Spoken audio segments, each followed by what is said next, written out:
Davom etamiz. Ta'limni rivojlantirish Respublika ilmiy-metodik markazi tomonidan ta'limdagi yashil islohotlar, yangi avlod mas'uliyati mavzusida o'quv seminari tashkil etildi.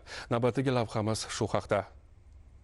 Davlatimiz rahbarining tegishli farmoniga muvofiq yashil iqtisodiyot tamoyillarini keng joriy etish, ta'lim tizimida ekologik madaniyatni shakllantirish va ekofaol fuqarolikni targ'ib qilish ustuvor vazifa etib belgilangan. Shu maqsadda tashkil etilgan mazkur seminarda Toshkent shahridagi umumta'lim maktablarining tabiiy fan o'qituvchilari va metodistlar ishtirok etib, ekologik ta'limni takomillashtirish hamda barqaror rivojlanish g'oyalarini o'quv jarayoniga tatbiq etish bo'yicha fikr almashdilar. Aytish joizki, ayni paytda tashkilot tomonidan yaratilgan ekologik savodxonlik va madaniyat nomli onlayn o'quv kursi orqali nafaqat poytaxt hududidagi o'qituvchilar, balki butun respublika miqyosidagi pedagoglar ham eko-innovatsiyalar, tabiiy boyliklardan oqilona foydalanish hamda ekologik ta'lim jarayonini samarali tashkil etishning uslubiy yondashuvlarini o'rganishlari mumkin.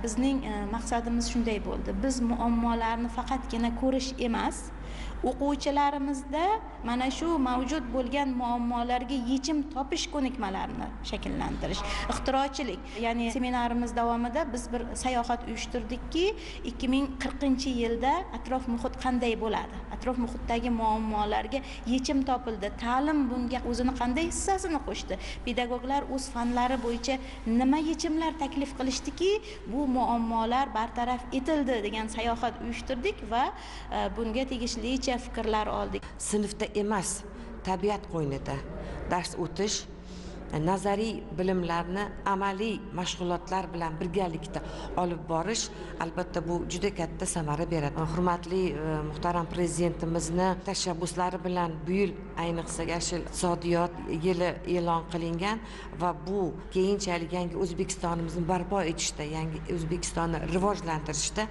albatta bizdan keyingi avlodni qo'shadigan hissalari juda katta bo'ladi degan umiddaman.